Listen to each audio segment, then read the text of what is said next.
Alright guys, welcome back to the Houston Gilby YouTube channel, and I am Houston Gilby. Back behind us here, we have the Goat Getter, aka Ghetto Force 1. This is the bus. I've got a lot of people asking questions about my bus and how did this thing perform pulling my, we got a 28 footer trailer here we're pulling. It's a heavy trailer. It's a steel beam construction trailer, okay? So it's definitely not a lightweight trailer at all. The bus is a Duramax 3500, and this thing is a beast, okay? But there's a few things that I felt like would be good to tell you folks at home. So if you're looking at using one of these buses to pull your race car or your trailer, or if you want to do camping stuff with it, what can you expect to be a problem, or what is the limitations? So let's get into the video here. Alright, so first things first, when you get a short bus, most of them do not have a tow package on them, okay? So what I done was I went to U-Haul and I had their biggest receiver hitch possible, most heavy dutyest one they got, and I had it installed. I'll get you guys a view underneath here. See there? U-Haul. So I got their biggest one, most heavy dutyest one that they had, and that's what I had installed, okay?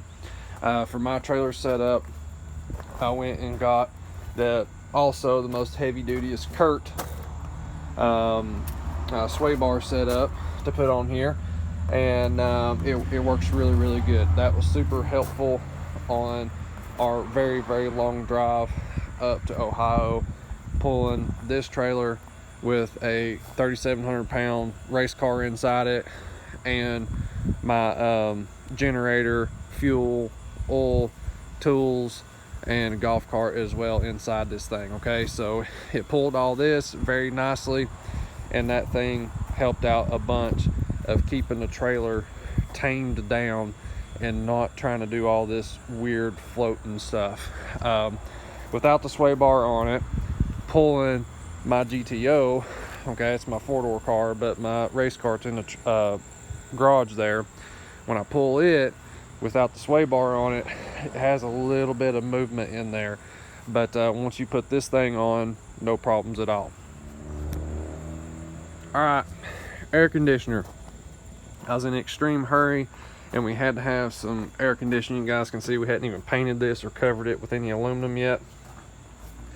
The air conditioners on these buses are pretty much a joke and don't work most of the time, okay? Normally when you get them at an auction, or if you buy them off of somebody, normally they've been unconnected or something is broken on them. This one, I'm not quite sure what's going on with it yet. It's all still there. It's got the big unit inside the bus up in here, okay? So this one does not have the roof air conditioner, okay? But we're not quite sure what's wrong with mine yet. All right, so going down the road, we don't have an air conditioner, but once we get parked somewheres, we at least have this window unit, and 110% suggest 15,000 BTUs to get your bus cool, okay?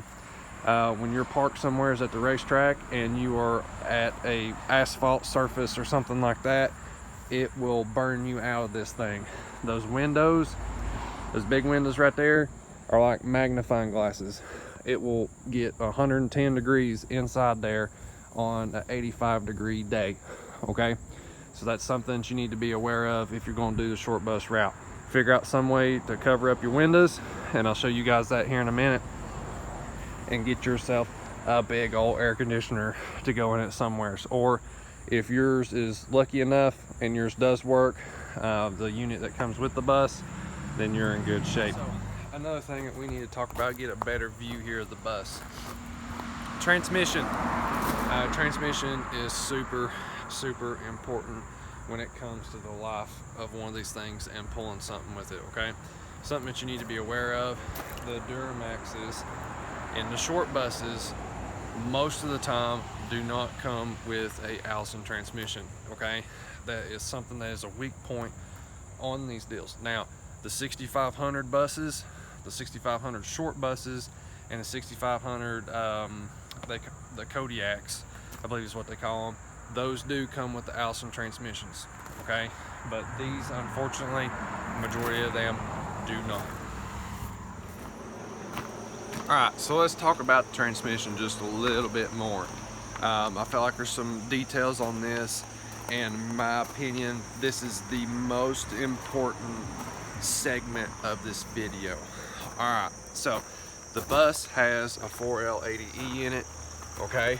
Again, you guys heard that this thing does not have a Allison transmission in it, okay? So that being said, first things first, if you have one of these, I don't care if you're pulling a load or not, you need to take this thing to the shop, or you can do it yourself. You need to see what type of transmission cooler is on this thing. A lot of times these things have a very, very small transmission cooler on them, or they have no cooler on them at all. Okay, I know it sounds weird, it doesn't even make sense, but for some reason or another, these city buses have a very, very small trans cooler on them, or they don't even have one on it, and it's a joke. You're gonna burn the transmission up, and it's gonna be a bad day, okay? A good friend of mine works on these buses all the time. He works on a ton of city buses and stuff, and he was like, the weakest link on these things is transmission, because they don't have a cooler on them. They get hot, and they melt down the tranny, okay? So what you can do is get you an external trans cooler. You can mount it in a grill or mount it underneath the bus somewhere. It's a very, very inexpensive job to do. And the most complicated part about it, also put you a fan on it.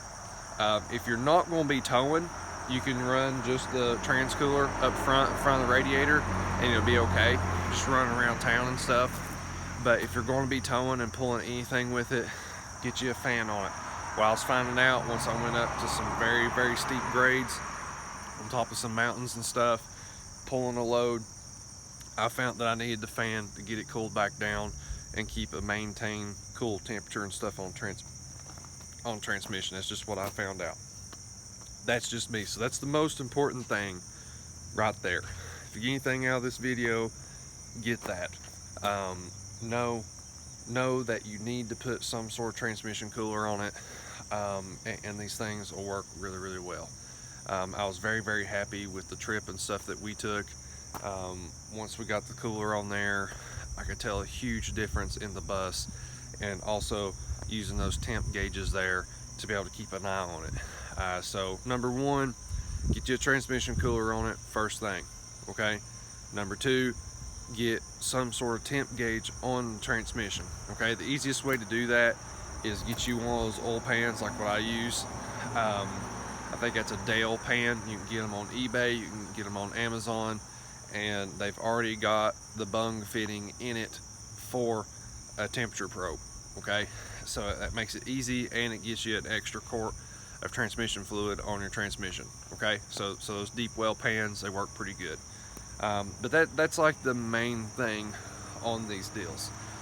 Everything else is pretty awesome on the bus. I'm very, very happy with it. I think the only other thing that I think I should mention, so you guys are aware of it, the wiring for trailer brakes, okay? You have to have the trailer brakes wired up, okay? I took it to an electrician and had all that done. The actual trailer lights, that wiring is stuffed up inside of the frame rail from a factory, okay? So you'll have brake lights, all right, but you won't have actual trailer brakes. So you have to have that button installed, and you have to have that wiring installed as well. So I suggest getting a professional to do that, and that way you got to worry about it, okay? That being said, when you take it to a professional, okay, you need to take it to an actual someone who does trailer brakes all the time, someone who does that type of wiring all the time, because these buses, you have to put some sort of converter on it. I'm not sure what that is, but they have to have a converter on them for it to actually engage the trailer brakes, okay? So that's just something you guys need to be aware of. They're a little bit funky when it comes to the wiring, and you just want somebody that knows what they're doing on that. I think it's going to wrap it up for the bus. I just want to give you guys this update. I'm trying to think if there's anything else on this deal that I can think of. Something that I'm going to change in the future on the bus is currently the bus has a stock fuel cell in it. When it shows that it's on empty, I can only get 15 gallons to go in it.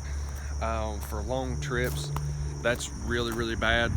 I had to, just on a 6-hour trip, I had to stop 2 times and refuel because I was out, almost out, and that really stinks, really bad.